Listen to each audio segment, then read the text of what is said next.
Eles expulsaram o pai e a mãe. O filhote, o pai eu tinha visto aqui, quando ainda era o filho, estava disputando com o pai o território, em julho de 2001.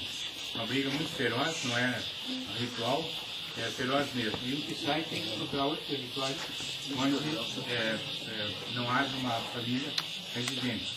Eles marcam o território com as fezes e com a urina.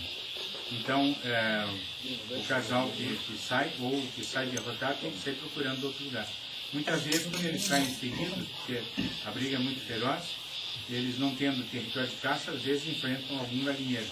Então, muitas vezes são mortos pelos caseiros por tentarem roubar galinha, né, ou algum animal doméstico. Né? Mas, normalmente, eles vão procurando um lugar e, pelo cheiro das fezes da urina, eles sabem se o animal do território que é saudável ou é doentio. É um animal saudável, eles não vão enfrentar tudo do terreno, conhece o território. Agora, se é doentio, pode enfrentar, tentar roubar o território ou a fêmea, no caso. Ou o macho, se for a fêmea que estiver procurando. Né? E, normalmente, eles, então, vão passar o ano inteiro com os filhotes, depois do ano que há essa briga. Né? Então, quando eles estão na fase em que os filhotes são pequenos, eu estive aqui em setembro, em outubro estavam tranquilíssimos aqui, os lobos subindo, ficavam o ano inteiro comendo. É capaz de comer tudo isso de uma vez. Vai comendo. Em outubro ele saía, muitas vezes comia, depois pegava, ia sempre no mesmo lugar, lá parece que estava levando os filhotes. Então quando ele está com os filhotes ainda, antes dos seus 6 meses, que não está caçando, ele come, depois regurgita para os filhotes e para a mãe. Depois volta para comer para ele, o lobo. E o lobo só cuida mesmo nessa ocasião. Ele não é de viver junto com ela. Eles caçam na mesma filha, marcado pelas fezes, pela urina, mas assim, não vai, tudo bem. Eles se encontram também, mas juntos só no acasalamento. Para não serem pegos os dois, de algum tempo sempre sair disponível para atender aí a ninhada. Né? Então, quando eles estão com um filhote pequeno, que não vão lutar entre eles são muito tranquilos. Agora, quando eles estão com o filhote grande, ele pega aqui, fica o tempo todo olhando, está assim, inquieto, inseguro, então pega um e sai correndo. Então a gente depende muito do hábito dele, e a gente pode assustá-los com alguns hábitos. O pau-pé assim irrita muito o lobo, por qualquer razão a gente sabe disso, né? Voz de criança, voz de mulher, voz fina, irrita, também assusta, ou irrita, porque eles têm o ouvido muito sensível. Eles chegando, vocês vão ver aí a beleza dele. É um animal alto, o macho médio 1 metro, a fêmea uns 90 e poucos centímetros. O peso deles, adultos, é entre 25 e 30 quilos. Eles caçam também entre 25 e 30 quilômetros por dia. Mais ativos no anoitecer e no amanhecer. Se ele agora, por exemplo, ele vem aqui, eu chamei agora há pouco fazendo um barulho aí com a bandeja, né? Ele chega e come aqui. Agora, se ele for assustado nesse momento, ele vai caçar e vai demorar muito. Então, ele vai chegar só de madrugada. Pode ser que o outro venha mais cedo, porque eles podem revezar, um vem, outro está por aí. E juntos, é muito raro que venham. Se vierem os dois juntos, é difícil que eles comam juntos. Pode comer se for o filhote com a mãe, mas se for o macho com a fêmea, em geral não comem juntos. Eles são muito agressivos. E para conseguir que os dois comam aqui, a gente tem que jogar a carne para um lado e para outro para poderem comer. Umas vezes eu consigo, quando eu estou aqui, eu consigo que eles possam comer juntos aí. Agora, no crescimento deles, o filhote fica escondido uns 3 meses, são em geral todos pretos, pretinhos, não parecem filhos desses animais grandes, bonitos, que são os lobos adultos. Né? E é um mecanismo de defesa deles, para o predador não perseguir como se fosse filhote dele, pode não interessar sendo parece um outro bicho, coisa assim, né? Tudo no mesmo território. Agora, depois de 3 meses, ele começa a andar com a mãe, e muitas vezes a gente escuta o latido, o lobo come aqui, algumas vezes ele atravessa aqui em diagonal, lá do canto do pátio, ele salta e vai para o lado do transformador que impede a transformador. No fundo de lá chamando. A fêmea responde de longe e vem vindo, então sobe ali pelo calvário, ele regurgita. E outras vezes ele leva. A gente não sabe para que lado, mas ele sai aí e volta depois de um certo tempo para comer. Normalmente aí. Depois de 6 meses, a fêmea então começa a iniciar o filhote na caça. E uma das iniciações é aqui. ela foi vista várias vezes empurrando o filhote para cima aqui. Como quem diz, vai que a gente voa, estamos acostumados, né? Então ela vem mesmo. Uma vez que havia apenas 2, 3 pessoas, viram que a fêmea subiu com o filhote escondeu debaixo de uma cadeira, ela pegava comida e levava para ele lá. Mas ele já estava acostumando com o ambiente, né? E esse casal que eu falei dos filhotes de 2003 foi um casal que nos ensinou muita coisa, porque nós não sabíamos, inclusive no início, quantos lobos tínhamos aqui.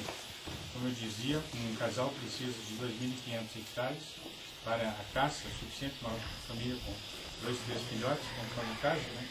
E o nosso território é grande, são 12.402.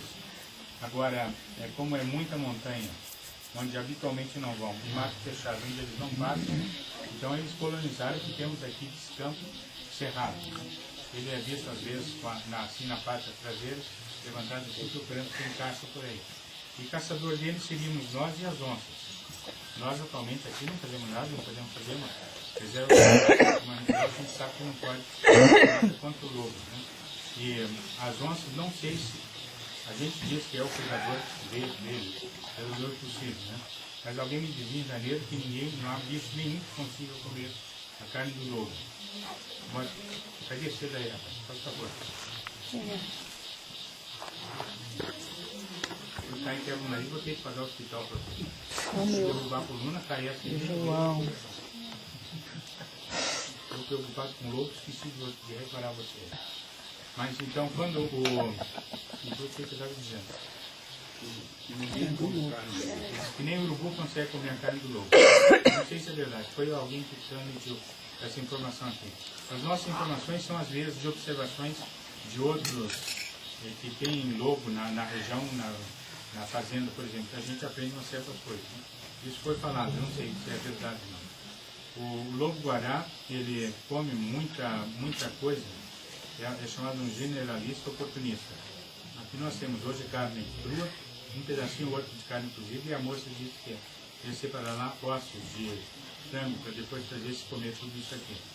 Quando nós pusemos pela primeira vez os ossos de frango, o pessoal que tem cachorro em casa se assustou achando que pode acontecer com o lobo, com os ossos de frango, como acontece com um cachorro que trinca, faz aquelas lascas compridas e pode triturar estômago e intestino.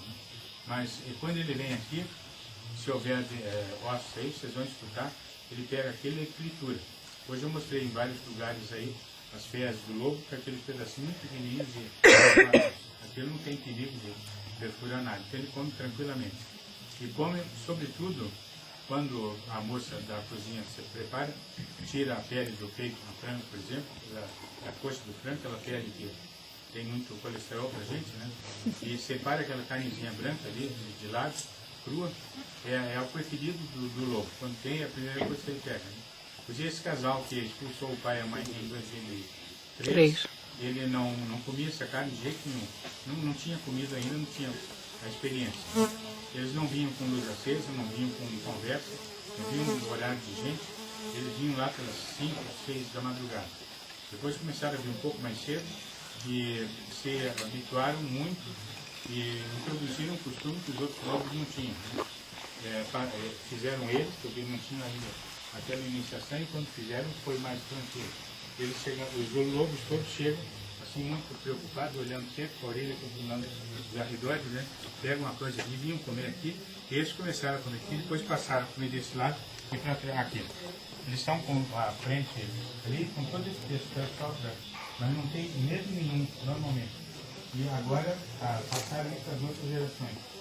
É um comportamento bem interessante, porque eles perceberam. E quando eu venho aqui, eu fico falando o tempo todo para eles sentir que é o nosso ambiente. Nosso ambiente, ele está tranquilo aí. Normalmente ele come, ele chega a comer. Se eu estou aqui, que eu posso, eu me ajoelho, tenho que ficar mais baixo que ele. Se eu estiver em pé, ele vai comer uma distância de 2 metros, 3 metros assim. Mas se eu ficar mais baixo, ele chega. Às vezes ele puxa a bandeja para o lado dele, para não ficar tão perto de mim, ou de quem está ali. E eles comem essa comida e continuam caçando. Às vezes, comem um tanto, depois vai caçar. Dependendo da carne que está ali, às vezes pega e enche a boca e sai correndo. Eu não como tão cedo. Então, quando a gente vê que está chegando, se é possível, eu me ponho ali, estou jogando aos poucos, então ele fica um tempão.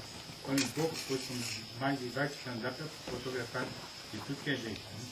Agora, além dessa comida, ele continua com a caça. E na